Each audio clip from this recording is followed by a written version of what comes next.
তো hello guys, আসসালামু আলাইকুম। সবাই কেমন আছে? তো যে সাইদ ভাইয়ের জন্য এত টাকা তোলা হয়েছিল, সবার কাছে টাকা চাইছিল, আজ এই সাইদ ভাই না ফেরার দেশে চলে গেছে। হ্যাঁ, টাকা দিয়া ভাই সব জিনিস হয় না। টাকা অনেক তুলছিল, কিন্তু টাকা তোলার পরেও মানুষকে বাঁচানো গেল না। তো আপনারা সবাই ভিডিওটা দেখবেন আর ওনার জন্য দোয়া করবেন। উনি বাঁচার অনেক ইচ্ছা ছিল, ওনার 3টা বাচ্চার জন্য বাঁচতে চাইছিল, কিন্তু হয়তো ওনার আয়ু নাই, তাই চলে গেছে। আপনারা সবাই দোয়া করবেন। আমি কোনো সময় ওনার ভিডিও নিয়ে আসি নাই। তো অনেকে বলে ভিউ ব্যবসায়ী, যাই হোক অনেকে অনেক কিছু বলে, তাই আমি আসি নাই। তা আপনারা সবাই দোয়া করবেন ওনার মৃত্যুর জন্য, বা উনি মারা গেছে। আর আশা করি আমরা সবাই দোয়া করলে উনি আল্লাহ মাফ করে দিতে পারে।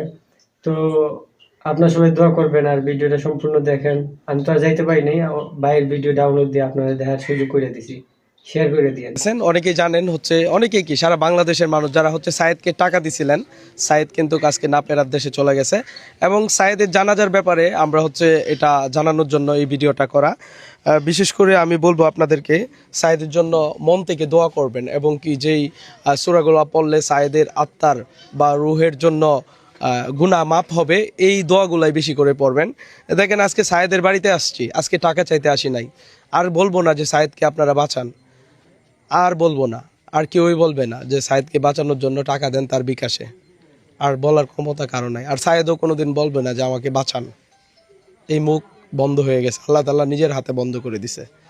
পরিশেষে একটা কথাই বলবো, জানাজার টাইম ফিক্স করা হয়েছে, এবং কি সায়েদ আজকে সন্ধ্যায় মারা গেছে। আপনারা হচ্ছে সবাই জানেন এই টাইমটা হচ্ছে এক্স্যাক্টলি টাইমটা আমরা বলতে পারতেছি না, এই জন্যই, কারণ সে হচ্ছে আইসিইউতে ছিল আর কি।